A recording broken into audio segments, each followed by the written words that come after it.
Hello, welcome back to my YouTube channel. Video பிடிச்சிருந்தால் like பண்ணி, share பண்ணி, subscribe பண்ணுங்கள். அப்போ வாங்க நம்ம வீடியோக்குள்ளே போகலாம். அப்போ இன்றைக்கி நாம் கேரளா ஸ்டைல் பருப்பு குழம்பு எப்படி செய்கிறதுன்னு தான் பார்க்குறோம். அதுக்கு இங்கே நான் ஒரு பேனில் 100 கிராம் பருப்பு எடுத்திருக்கேன். இப்போ பருப்பு நல்லா கழுகி எடுத்துகிட்டு வந்துக்கலாம். கழுகி தேவையான அளவு தண்ணி எடுத்திருக்கேன்.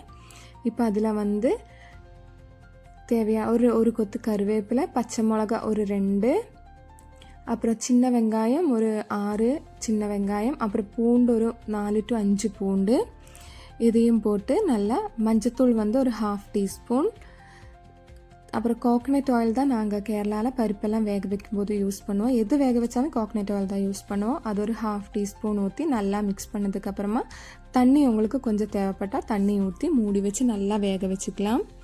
இப்போ அது வெந்துட்டுருக்கிற டைமில் இதுதான் கடைச்சக்கான்னு சொல்லுவாங்க கேரளாவில், இங்கே என்ன சொல்லுவாங்கன்னு தெரியாது. அது ஸ்கின்னெல்லாம் நல்லா ரிமூவ் பண்ணிக்கலாம். ரொம்ப டேஸ்டியாக இருக்கும், ரொம்பவே டேஸ்ட்டாக இருக்கும். கண்டிப்பாக ட்ரை பண்ணி பாருங்கள். இப்போ பாருங்கள், ஸ்கின்னெல்லாம் நம்ம ரிமூவ் பண்ணிட்டோம். இனி அது நம்ம கட் பண்ணும்போது நம்ம கையெல்லாம் ஒட்டும். அது ஒட்டாமல் இருக்கிறதுக்காக கொஞ்சம் லைட்டாக நம்ம தேங்காய் நல்லா கையில் தடவிக்கலாம். இப்போ நம்ம அந்த கடைச்சக்கை கட் பண்ணிக்கலாம். இப்போ பாருங்கள், இந்த மாதிரி அது மேலே ஒரு இது மாதிரி இருக்கும், ஒரு ஹார்டாக இருக்கும். அதை லைட்டாக நம்ம கட் பண்ணி எடுத்துக்கலாம். இங்கே பார்த்தீங்களா, இந்த மாதிரி அதை கட் பண்ணி எடுத்துகிட்டு நீங்கள் குட்டி குட்டியாக கட் பண்ணி எடுத்துக்கோங்க. பாருங்கள், இந்த மாதிரி சைஸில் நான் கட் பண்ணி எடுக்கிறேன். ரொம்ப டேஸ்டியாக இருக்கும். கட் பண்ணதுக்கப்புறமா தண்ணியில் போட்டு வச்சுக்கோங்க, இல்லாட்டி அது கலர் மாறிடும். இப்போ நான் தக்காளி எடுத்திருக்கேன். ஒரு 3 மீடியம் சைஸாக இருந்தால் ஒரு 3 தக்காளி எடுத்துக்கோங்க. பெருசாக இருந்துச்சுன்னா 2 போதும். இப்போ அதை நம்ம கட் பண்ணி வச்சுக்கலாம். இந்த ஸ்டேஜில் அங்கே பருப்பு நல்லாவே வெந்திருக்கும். நம்ம பருப்பு எப்படி இருக்குன்னு பார்க்கலாம். இங்கே பாருங்கள், பருப்பு நல்லாவே வெந்துருச்சு. இந்த மாதிரி தான் இருக்கணும். இப்போ இந்த ஸ்டேஜில் மிளகாத்தூள் நான் இங்கே 1 டேபிள் ஸ்பூன் போட்டிருக்கேன். உங்கள் காரத்துக்கு தகுந்த மாதிரி நீங்கள் அட்ஜஸ்ட் பண்ணிக்கோங்க. மிளகாத்தூள் போட்டு நல்லா மிக்ஸ் பண்ணிக்கலாம். இப்போ இந்த ஸ்டேஜில் கொஞ்சம் தண்ணி ஊற்றிக்கோங்க, இல்லாட்டி அது அடி பிடிச்சிரும் பருப்பு. இப்போ இந்த ஸ்டேஜில் நம்ம கடைச்சக்கை அறுத்து வச்சது அது அந்த குழம்புல போட்டு நல்லா வேக வச்சுக்கலாம். அது கூடவே நான் கட் பண்ணி வச்சுருந்தா தக்காளியும் சேர்த்துக்கிறேன். நல்லா மிக்ஸ் பண்ணுவேன். சீக்கிரமாகவே வெந்துடும். ஒரு 5 to 10 மினிட்ஸ்லேயே வெந்துடும் அது. இப்போ மூடி வச்சு நம்ம நல்லாவே வேக வச்சுக்கலாம். நான் இன்னும் உப்பு போடலை. அது ஒரு 3/4 வேக ஆகிற வரைக்கும் உப்பு போட வேண்டாம்.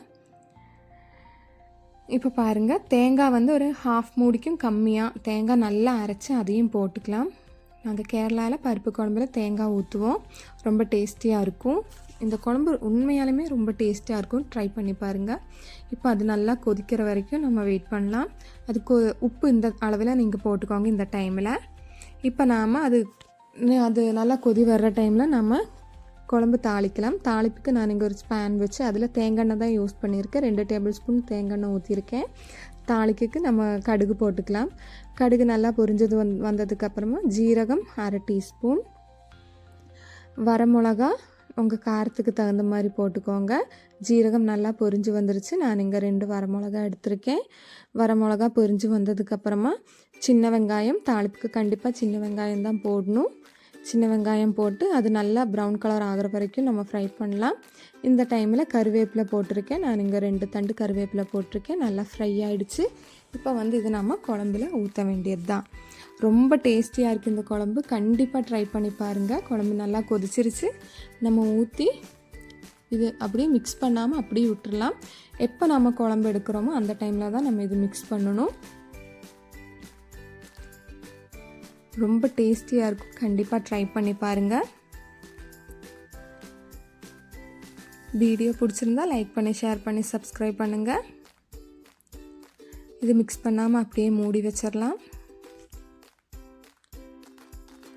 பாருங்கள் எப்படி இருக்குன்னு. ரொம்ப டேஸ்டியாக இருக்கும். இப்போ மிக்ஸ் பண்ணி யூஸ் பண்ணிக்கோங்க. ட்ரை பண்ணி பார்த்துட்டு உங்களோட ஃபீட்பேக் கமெண்டில் சொல்லுங்கள். தேங்க்யூ.